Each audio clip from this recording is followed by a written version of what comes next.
bora fechar o trio português com o Porto, um dos maiores clubes de futebol de Portugal e do mundo. Já falamos sobre o Benfica, o Sporting, vou criar uma playlist com a história dos três. Hoje, vamos conhecer a história e as conquistas do clube multidesportivo, que é conhecido por suas cores azuis e brancas, seus torcedores apaixonados e sua equipe de futebol de renome mundial. Eu falei bastante do Benfica aqui no Marcação Pressão, mas eu confesso que eu tenho uma profunda admiração por esses dois clubes portugueses. Pois bem, vamos fechar a trindade aí. Fundado dia 28 de setembro de 1893 por Antônio Nicolau da Almeida, o Porto é um dos três grandes de Portugal, juntamente com o Sport e o Benfica. Suas alcunhas são dragões e azuis e brancos, em referência ao seu brasão e cores. O Porto nunca foi rebaixado desde a criação do campeonato em 1934, demonstrando sua grandeza no futebol português. É o clube português com mais títulos oficiais conquistados pela equipe de futebol profissional, com um total de 84 títulos, um a mais que o Benfica. Internacionalmente também brilhou, com 8 títulos, incluindo a Taça dos Campeões Europeus em 86 e 87 e a Liga dos Campeões da UEFA em 2003 e 2004. Provavelmente, devido à grande rivalidade, esses números aí podem ter algumas contestações, mas seguimos. O clube manda seus jogos no moderno Estádio do Dragão, inaugurado em 2003, com capacidade para 50.033 espectadores. É nesse estádio que os dragões fazem sua festa e mostram seu poder em campo. Antônio teve inspiração durante as viagens na Inglaterra, o berço do futebol. No primeiro jogo do clube, eles venceram por 1-0 contra o clube lisbonense, sob os olhos do rei Dom Carlos I e a rainha Dona Amélia. Uma curiosidade sobre o fundador é que em 1896, Antônio se casa com Hilda Hansey e ela pediu para que ele se afastasse do futebol, porque ela dizia que era uma modalidade bem violenta. O clube ficou um período parado e 12 anos depois, em 1906, José Monteiro da Costa, que voltou da Inglaterra fascinado pelo futebol, resolveu conversar com Antônio, que refundou o clube. Saiu da manjinice. Não, zoeira, mas ele fez muito certo em voltar. É o que eu costumo dizer, propósitos são muito mais importantes do que mulheres, crianças. Essa nova fundação ocorre dia 2 de agosto de 1906, e aí fica a confusão de que data o clube comemora o seu aniversário. Nesse início, o Porto usava o campo da Rua da Rainha como sua casa entre 1906 e 1912, onde após isso, sua casa foi mudada para o campo da Constituição entre 1913 e 1952. O primeiro jogo oficial no campo da Rainha foi contra o Boa Vista, o seu rival caseiro, da mesma cidade. Tomou uma goleada de 5-1, mas no dia 2 de abril de 1911 venceu por 3-1 mesmo o Boa Vista e garantiu a vitória na primeira edição da Taça José Monteiro da Costa, o primeiro título oficial da história do Porto. Quem pintou as cores do Porto foi José Monteiro da Costa, amigo de Antônio. Eu não encontrei as inspirações para as cores, quem souber aí coloca nos comentários. Mas eu acredito que a bandeira do Reino de Portugal tem alguma coisa a ver com isso. A cidade do Porto respira futebol, a torcida portista é apaixonada e faz muita diferença quando apoia o time. É o primeiro clube a conquistar a primeira prova nacional oficial de futebol. O primeiro campeão português venceu o Sporting por 3-1 na primeira final de muitas. Foi no mesmo ano que foi adotado o emblema atual, com as armas da cidade. E o Porto é um time egoísta que gosta de ficar sempre em primeiro, nas terras de Portugal. Egoísta no bom sentido, porque não quer deixar esse título para ninguém. Afinal, em 1935, foi o primeiro campeão da Primeira Liga, e quando a Liga foi renomeada em 1938-39 para Campeonato Nacional da Primeira Divisão, adivinha, o Porto conquistou o título também. E isso consecutivamente. Em 1948, o time do Arsenal era considerado o melhor do mundo. Liderados pelo técnico Tom Whittaker, o Arsenal fez uma visita ao Porto, saindo de Portugal num prejuízo, pois perdeu por 3-2 para os Dragões. O jogo foi no Estádio do Lima, porque o Estádio das Antas foi inaugurado só em 52, campo que levou 20 anos para ser construído. Afinal, a decisão da sua construção foi numa assembleia em 1933, e após 1952, as suas capacidades foi se aumentando com o tempo. Chegou a 95 mil lugares, sendo que sua capacidade original era de 48 mil espectadores, e após algumas modificações, diminuiu para 75 mil lugares. Em 56, conquistou sua primeira dobradinha, superando o arquirrival Benfica. No mesmo ano, estreou nas competições continentais, onde foi eliminado pelo Bilbao na primeira eliminatória da Taça dos Clubes Campeões Europeus. Em 59 aconteceu algo muito estranho. O protagonista foi o árbitro Inocêncio Calabote. O caso Calabote, o seu protagonista, ele foi o primeiro árbitro de futebol a ter acusações de corrupção. O caso ocorreu no jogo no Estádio da Luz,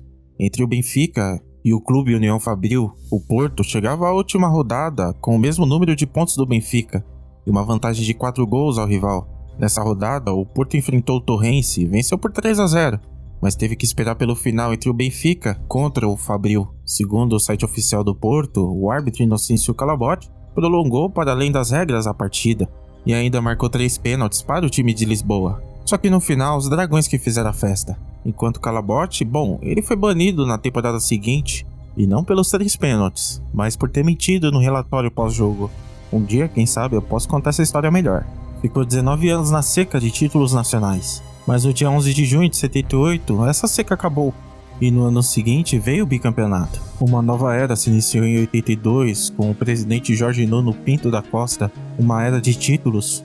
Em 84, por exemplo, o Porto chega pela primeira vez em uma final europeia. Perdeu para a Juventus 2-1 pelo campeonato da taça dos vencedores das taças. Mas já era um sinal do que estava por vir. Pois veio 87, nos primórdios da Liga dos Campeões da UEFA, a taça dos campeões europeus. O Porto fez uma campanha rumo ao título, já começando dando sacode num time de Malta, o Rabat Ajax, por 9-0 no primeiro jogo e no segundo jogo por 1-0. Na rodada seguinte, a equipe de Victor Vice venceu o Porto por 1-0, só que o segundo jogo foi 3-0 para o poderoso Porto, que seguiu para as quartas de final, eliminando o Brøndby da Dinamarca. No primeiro jogo foi 1-0 para o Porto e no segundo foi empate em 1-1, que garantiu o clube português nas semifinais, enfrentando o Dinamo de Kiev da União Soviética, ganhando os 2 jogos por 2-1. E assim, enfrentando na final o Bayern de Munique. Apesar de ter feito gol aos 24 minutos de jogo, o time alemão sofreu a virada aos 79 e aos 81. O Bayern de Munique adora levar uma virada no final. Uma virada que deu título ao Porto num público de 62 mil pagantes, na final sediada em Viena, na Áustria, em uma final em que o Porto ganhou acesso para enfrentar o Peñarol no Intercontinental, o Mundial de Clubes da época que a FIFA considera. Os Dragões venceram por 2-1, se tornando assim campeões do mundo. No vídeo da semana passada, do Sporting, eu tenho que fazer uma correção aqui, pois eu falei que ninguém até agora ultrapassou o Sporting em relação a títulos consecutivos na Liga de Portugal. Erro meu, que eu vou retratar agora, falando que o Porto conquistou um pentacampeonato de 95 a 99.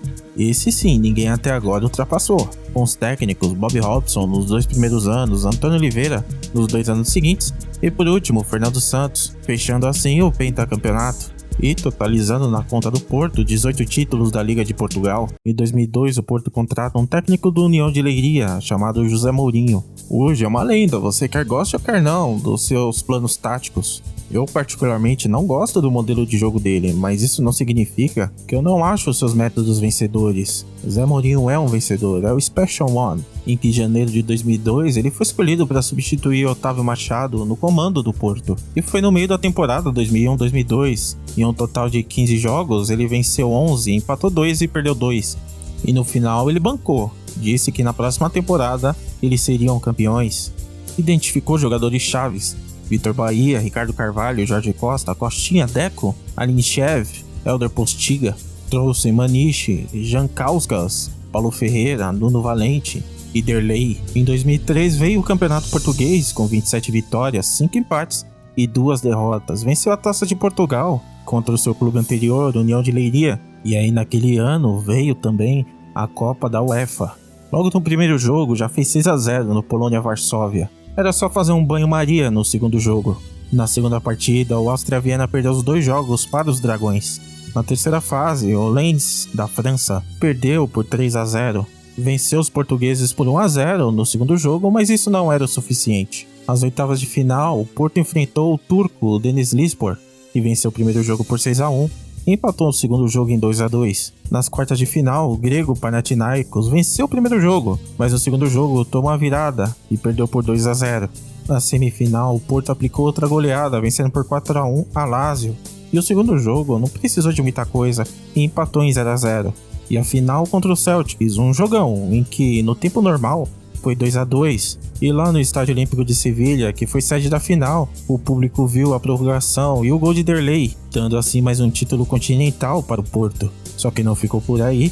O clube português, com mais títulos internacionais, tinha que ganhar mais um. E veio naquele fatídico ano de 2004. Ano estranho, cara. Eu vi o São Paulo e o Boca Juniors perdendo para o Once Caldas. O Flamengo tomando vareio pro Santo André no Maracanã. A Grécia sendo campeã da Euro. E o Porto, naquela temporada 2003-2004, começou o ano da Champions no grupo F do Real Madrid, do Olympique de Marseille e do Partizan da Sérvia. Conseguiu passar na segunda posição, mas a Champions mesmo, começa nas oitavas de final. E o Porto já começou mandando o Manchester United pra casa, vencendo o primeiro jogo por 2-1 e o segundo jogo só um empate para garantir as quartas de final. Nessa fase, o Lyon foi despachado. Os portugueses venceram o primeiro jogo por 2-0 e o jogo de volta foi 2-2. Foi uma semifinal muito esquisita, só tinha um campeão continental, o Porto, que enfrentou o La Coruña e empatou o primeiro jogo em 0-0 e o jogo de volta foi 1-0 pro Porto, garantindo assim a final. Na outra semifinal